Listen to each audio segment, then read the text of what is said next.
هلا حبايبي، شلونكم؟ شلون اخباركم؟ راح اسوي لكم الجبنه التركيه المشهوره عندهم كايماك.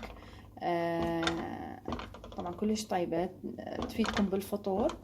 اني من عشاقها طبعا، ودائما اسويها. عندي هنا تقريبا ملعقتين من الزبده، تحبين تكثرين شويه براحتك. اول شي سويناه ذوبنا الزبده اللي تقريبا مثل ما قلت لكم ملعقتين. راح اجيب 3 ملاعق طحين الذره واضيفه وين على الزبدة. طحين ذرة لازم، او دقيق ذرة. تمام، هالصورة هاي. شوفوا حبايبي، اول شي راح تتكون عندي هيك مثل العجينة، بعدين تبدي تذوب مثل التغلي من توصل مرحلة الغليان بالشكل هذا. هسه حبايبي من بدأت تغلي عندي بهالصورة هاي، راح اجيب المي تقريب ملعقتين، العفو كاستين ونص من المي الساخن طبعا. تمام، اضيفها بالتدريج. اول شي اضيف الكاسة الاولى او الكوب الاول، اقلل النار طبعا وابدي احرك بيها بهالشكل هذا. طبعا النار طبعا راح تكون عندي هنا قلل النار. هاي الكاسة الثانية راح اضيفها ايضا. بسم الله، هالشكل هذا. شوفوا حبايبي، وابدي احرك بيها.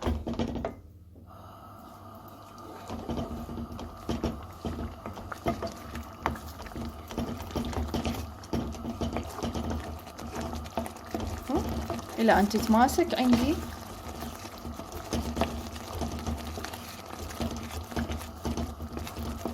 شوفوا، راح اضيف بعد شوية مي.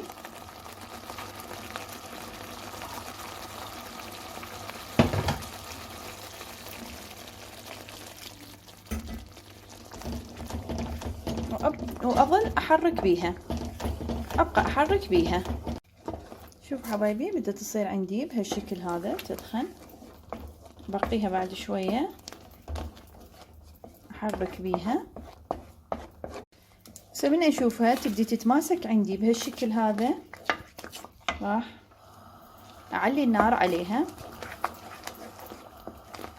بقيها تقريبا 5 دقائق اقلب بيها، وبعدين اضيف الجبن.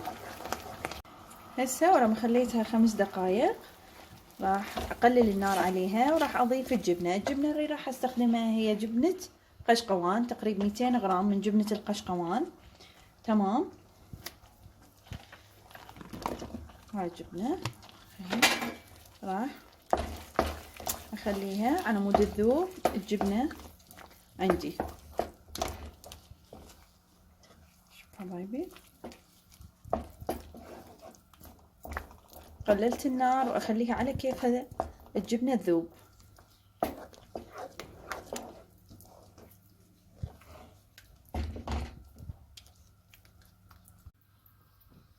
هسه الحبايب شوفوا بلشت عندي الجبنة تذوب. اوكي، ابقيها الى ان تذوب تماما، وبعدين اسكر النار عليها.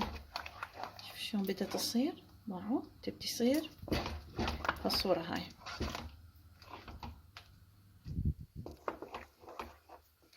شايف فيها بالمسلسلات التركية تطلع هي هاي هيك تصير، كلش سهلة.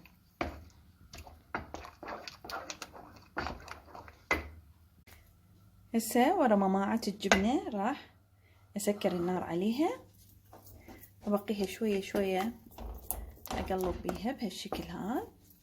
شوف شلون صارت عندي. باعوا لازم تكون عندكم هالشكل هذا، ما تقطع. شوفوا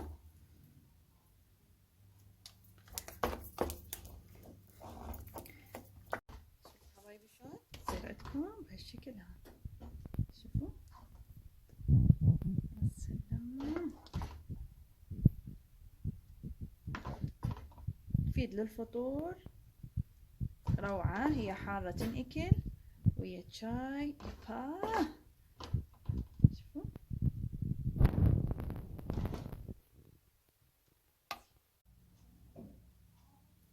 حبايبي هاي هي الجبنة التركية.